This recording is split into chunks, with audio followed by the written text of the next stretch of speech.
Hi, welcome back to the channel. I love you, and let's get right to it. I was diagnosed with ADHD. I was prescribed Adderall, and I hated the side effects. Did it make me more productive? Yes, it did. But I could not eat. A lot of people have problems with sleeping. For me, it was the opposite issue. Every day when I came home from school, I would just crash. I felt like my personality was becoming like robotic. Like I didn't really feel like myself. I didn't like it. It didn't feel right for me. So at that point in my life, I was about 16 and I came across Buddhism. I came across Taoism. I came across philosophy and a lot of things that just helped me to have a calmer mind that is more present, more grounded, more happy, and more focused. So I want to walk you through a little bit of my journey of how I was able to really, if I take my mind right now without Adderall, without medication, and compare it to my mind on the medication, my focus is significantly better than on medication. Okay. And it wasn't a super high dosage of Adderall, but it was still Adderall, So I want to tell you how I've been able to do this. Because really focus has been one of the most difficult issues for me in my life. Like I am the king of being distracted. I'm distracted by this lizard right here. Okay. Man, I kind of want to show this. No, he ran away. Okay, whatever. It's a big lizard. Anyways, let's be focused. The first thing that's really important for me when it comes to focus is let's identify what is distracting me. Is it something that happened in the past? Is it something I'm worried about in the future? Is it someone I'm afraid that they are mad at me? What is it that is distracting me? And let's journal about it. And when I journal, I'm not I used to do a lot of written journaling. I actually journal over video to myself. It actually helps me to get more words out quicker than writing it all.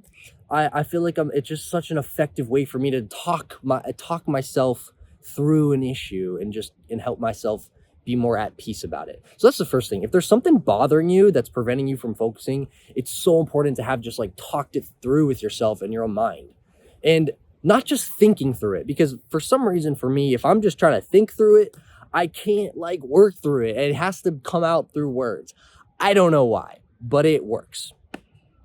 The second thing, once I have talked myself through this, whatever's distracting me, now's when I set the intention and say, okay, Travis, you deserve to have focus. You deserve to go into the work you're about to do with a clear mind, with focus. You deserve that. You don't have to be worried and thinking about all these other things. You've talked through it. You've done the work. You deserve to go into this with a clear mind. And I set that intention. Okay. And that doesn't guarantee it's that thought will never pop up. Okay. When the distracting thought pops up, I really do my best to be acknowledge it and say, okay, I acknowledge that this thought has come and it's okay that it's there, but I don't have to fight it, but I don't have to entertain the thought either. I just say, okay, hi thought. Anyways, back to what I was doing. All right. So that's the second thing. Now, the third thing, and this is where what I've learned from Buddhism and Taoism has really helped me. And this is sort of a mix of being present and having gratitude and not viewing the task in front of me as a sucky task. Okay, so let me kind of explain, right? The first thing is being present and feeling into the moment, right? If you're working on something and your mind is on, I need to get it done, your mind is on the future, when will it be done, when will it be done, when will it be done, it's going to be hard to focus because you're not present, right? And it's going to be impossible to enjoy the task because I really don't think it's possible to actually enjoy something unless we're present with it. If we're just thinking about when will this task end, how are we going to enjoy it? Okay? And enjoying the task, for me, has been one of the most key things in being productive. If I am actually there, like, wow, I'm engaged, I am present with this activity and I'm enjoying it, I am 10,000 times more productive. You know, and I know some people may hear that and say, well, I can't enjoy the dishes. I can't enjoy writing a paper. I can't enjoy these things. Why? Why? What is really the difference between that activity and something else? And let me explain, because I know maybe there are some things that just automatically have to suck in life, but maybe not, right? For example, with writing a paper. I used to hate writing papers. Now I like it. Why? Because I've switched this flip in my mind. Because the way I view it now is that this is no different than playing a game. When you're playing a game, there's an activity that you're doing. There's a goal you're trying to get from the activity. I'm trying to win the game, and there's a goal you're trying to avoid, like I don't want to lose, right? It's the same thing with this paper. My goal is I want to write a good paper, and I don't want to write a bad paper. So now, just like any game strategy, you come up with a strategy to win. I come up with a strategy to write a good paper, and I be really present with it. And just doing that has made almost any activity so much more enjoyable. So kind of to move this forward here, I also want to feel gratitude, right? When I am grateful to just be alive as a human being in this moment, like I get to just exist, I get to have thoughts, I get to just experience stuff. That is so amazing. And when I put that perspective in my mind, then when I go into my work, like I'm so like, it's so hard for me to be like, oh, this sucks, right? Because now I'm just so happy to be alive. Like, you know, yeah, like how can I let an activity bring me down at that point? So here's another really, and by the way, right, the reason I'm putting such an emphasis on really making sure you enjoy the task is because half the time when I get distracted, it's because I don't want to do this thing, right? But if I can get myself to want to do it, then I'm not going to be as distracted, right? Really spark that passion. It's so important. And I'm just sharing what I do to spark the passion. You may have a different method, but whatever you do, find the joy, man. Find the joy in what you're doing. It's going to make you way more focused. Now, this next one was a huge, and still is sometimes a huge key for me, right? Self-compassion. It is possible that the biggest thing that prevents me from being focused is beating myself up. If I ever set out to do something and then I don't do it, my initial reaction a lot of times is, come on, Travis, why didn't you do that? What's wrong with you? You suck. Like, that's how in the past I have really spoken to myself, and I've done a lot of work to change that, to change my relationship with myself, so that when I make a mistake, because by the way, you will make a mistake. It is unrealistic to set this expectation that like, I am never going to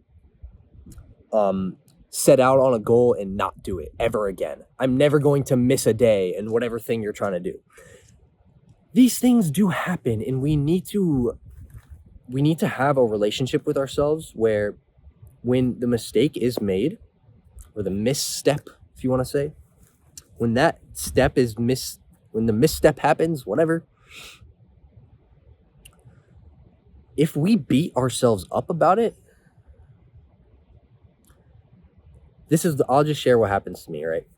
When I beat myself up about it, I then reinforce this idea to myself that I can't do it. I'm not good enough. You suck. You messed up. You messed up. You messed up. And then now that I believe these things about myself, I become less likely to change and do it, right? But instead, when I take a misstep, I say, okay, you know what, Travis? This happens, right? Sometimes you make a mistake. It's okay. You've been doing really good lately. Now, I want to support you and say, okay, let's get back on it, you know? But I couldn't get myself to get back on it unless I was being compassionate towards myself. So it's been a huge one for me in my life. And before I end this video, there are two more key things I want to talk about. And these are less like mindset stuff and these are more so like tangible, physical, like things you can do, right? The first one is, all right, so have you ever been in a situation where you're like laying on the couch or something, or you're just scrolling on your phone and you're like, oh, I know I have this thing to do, but I'm just like putting it off and I'm putting it off. And in your mind, it's like this big thing. Okay. For me, in those situations, this is the number one thing that has helped me. I'll say, you know what? I don't have to do this whole thing right now. Let me just do this little part of it. You know, what if, let's say it's a massive stack of dishes. You know what? I'll just wash 2 plates. That's it. I'll just wash 2 plates. That's easy. I can get myself to just wash 2 plates or just 1 plate even, you know? And when I do that, the irony is I would say 90% of the time when I just say, all right, you know what? I'm just going to do this one little thing. 90% of the time, it puts me into this flow and I'm like, you know what? 1 more plate won't hurt. 1 more cup won't hurt. I'll just do another one. 1 more paragraph of this essay won't hurt. 1 more paragraph. Even at the gym, you could just be like, all right, you know what? I'm just going to go do 5 pull-ups. That's it. You can just say, I'm just going to go do 5 pull-ups. And you could literally just do 5 pull-ups and stop. And you know what? That's better than doing nothing, right? But 90% of the time, you're going to do 5 pull-ups and be like, hey, you know what? I can do 5 more. And a key with this too is you don't have to think of it like I'm tricking my brain into doing this, right? It can literally just be doing that small task and then coming back to it an hour later and then doing another small task, coming back to an hour later and doing another small task. Things are so much easier when we chunk it into little things, you know? And the last thing that I want to talk about is your environment. So I cannot get work done in my room. In my room, I sleep. That's about it. Sometimes I play games on the computer with my cousins in my room too, right? But besides, if I try to do work at the desk in my room, it just doesn't work. It's just not, I get distracted. It's not good. But there's a lot of tea shops near me, coffee shops. There's the library. There's places at my college. You may have places in your local environment that are just way better suited to, it's just like a happy, productive environment. It is a huge difference maker for me to just get in that right place. And especially the tea shops, right? Because for me, see, I don't like getting really pepped up on caffeine unless I like really have to. But hot tea does me wonders. And it's not even necessarily the caffeine, because I don't really like the black teas as much because it's just a lot of caffeine for me and it gives me like jitters. But like a green tea or a white tea, there's like soothing benefits to it. Maybe it's just the warm water, maybe there's something in the actual leaf, but it really like kind of calms me down and help in it. Because that's the thing with ADHD, right? My brain will be like, boom, boom, here. But like a little warm tea, it's like, now I can kind of like be calm and focus. I recommend the hot tea. A lot of people stick with the cold teas, but don't underestimate hot tea. Give it a shot. Another thing kind of environment wise is the music that I listen to. So man, 9 times out of 10 when I'm focusing somewhere, I got on headphones. And I like to listen to lo-fi beats. I like to listen to some kind of like soothing instrumentals. You know, this just helps me get into a good flow. And I like the Pomodoro method. I don't know if you've heard of the Pomodoro method, but basically you can kind of set the amount of times that you want, but how I do it is I'll work for about 35 to 40 minutes. And then once my timer goes off, I'll take a 5-minute break. In my break, I'm not scrolling on my phone. I'm getting up out of my chair. I'm walking outside. I'm getting some sun, clearing my mind. And then when I go back to the work, it's like I'm refreshed. You know, I think a lot of times we try to like grind ourselves to the bone and take no breaks. When I do that, it just burns me out, man. Literally just taking 5 minutes to just walk outside does me wonders. So, man, I know this video, I feel like I said a lot of stuff. I hope it wasn't too stuffy. I'm just trying to get all my thoughts out there. This is what's really helped me kind of, man, focus has been a big issue for me in my life, but it is better than it's ever been in my life, and it's because of the things that I've shared today. So thank you for supporting me. If you like this video and you want to support the channel, please comment down. The comments really like up me in the algorithms. You can just say an emoji if you want, like it, whatever, subscribe, share it. I appreciate you. I love you. I hope you have a great day, and peace.